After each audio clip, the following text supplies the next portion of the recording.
I had a couple questions from a few beginners on learning how to do these Chinese therapy balls. First question I had gotten was, what's a good size to start off with? These are your standard 40 millimeter therapy balls that you'll find in most stores. I find these a little bit small for a beginner. They're really better off for doing multiple ball work, 3 or 4 balls in one hand. But when you're beginning, I really prefer something that's a little bit larger, maybe about a 45 millimeter.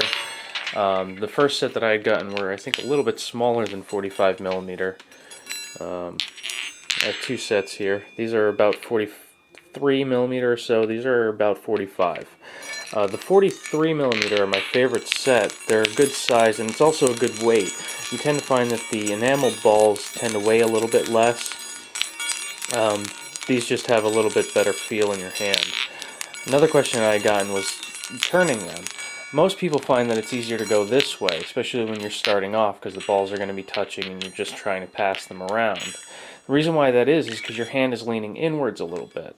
When you're passing this way, the ball that's on the top now is going to drop down from gravity, and your fingers are going to pass it up. Your pinky's really doing all the pushing when you're doing this without them touching.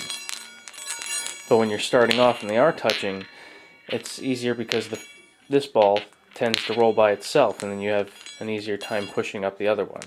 Going this way, if you didn't move your hand, it's almost impossible to get them started. You actually have to tilt your hand outwards a little bit, and then you can get them to move easier. And eventually you can get them to not touch.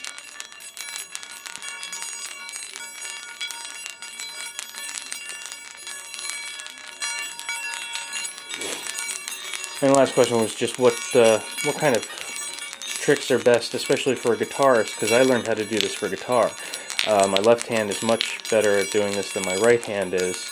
You know, they look about the same. My left definitely has better control. But basically, if you're doing guitar, the reason why this helps is because you're basically wiggling your fingers with weight in it, and it makes it much easier for you to maneuver your way around the fretboard after a while. But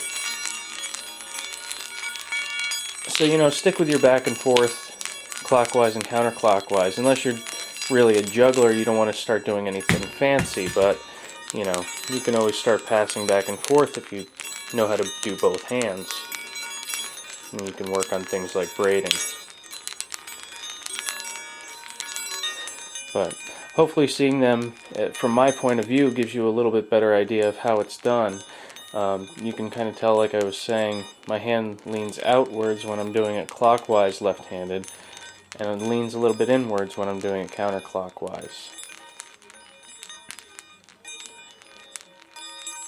And the best way to learn how to do this is just to do it.